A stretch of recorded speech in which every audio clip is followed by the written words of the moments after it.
Interview with Alfonso, the developer for Megaton Rainfall, here on Indie TV.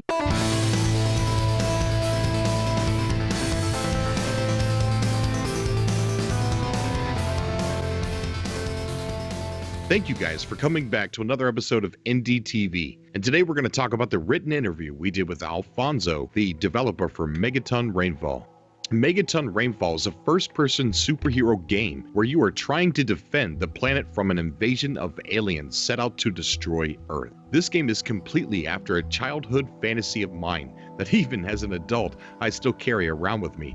I cannot wait to play this game, and it was so exciting to be able to chat with Alfonso, the developer and creator of this amazing game. We asked the community to provide questions about Megaton Rainfall that they wanted to know, and some of these answers just blew me away. I won't go over every single thing in this interview, but the link is below if you want to go give it a read. Alfonso was asked, "What have you worked on in the past?" He answers by saying, "I've worked for 10 years in a Spanish games company mostly dedicated to publishing games in Spain.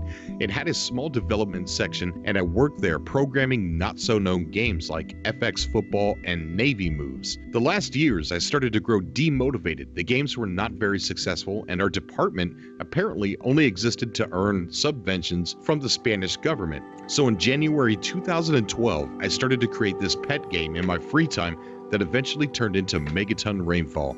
In December 2013, the building collapsing technology looked so promising to me that I decided to go indie and finish the game." I asked him, "What inspired you to make this game?" He answered by saying, "I'm inspired mostly by movies about superheroes. When I was a child, I loved the Superman movies with Christopher Reeves. I've always been waiting for a game that replicates the absolute freedom of movement that Superman had in those movies. He could fly from New York to Metropolis, to Paris, or even to the moon, and you could see the landscape accelerated at supersonic speeds.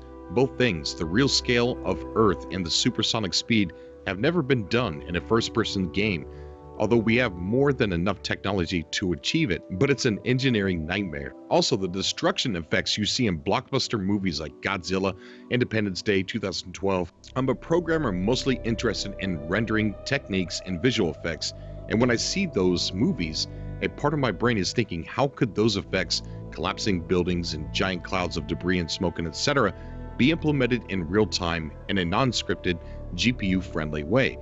So I think I'm trying to make the game of my dreams, with all the features that I've always been waiting for." Then I asked him, "Are the ships inspired by tripods from War of the Worlds?" He answers by saying, "Yes, there is inspiration from several movies, including War of the Worlds, Mars Attacks, Independence Day. Later in the game, you will probably see more references, but it would be a spoiler if I told you now.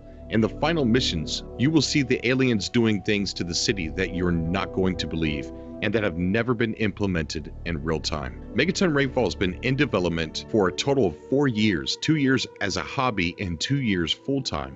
Then I asked him how far the game has come since you started developing it, and how much more development does it need to be a complete game. He answers by saying the current build is playable from start to finish and runs on PC and PS4 and PSVR. I'd like to spend at least 6 more months polishing everything, fine-tuning the gameplay, and improving the visuals. Then we got down to talking about the actual gameplay. I asked, "We know that there's a story in Megaton Rainfall. Is there anything you could tease us with about that?" He answers by saying it's not your typical story about superheroes.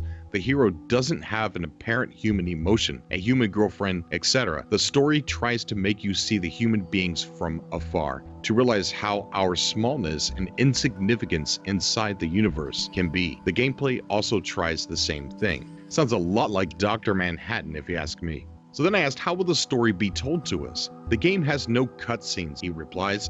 "When the game starts, you don't know what you are, why you are so powerful, and even what is your relation to the Earth and why you should save mankind.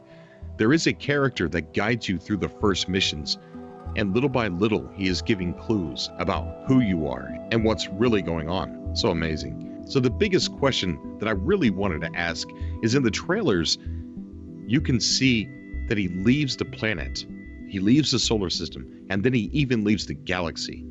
So I asked him, in one of your gameplay trailers, you were seen flying off the planet into outer space, and you even leave the galaxy. Can we go to other planets, maybe to even attack the aliens on their home planet?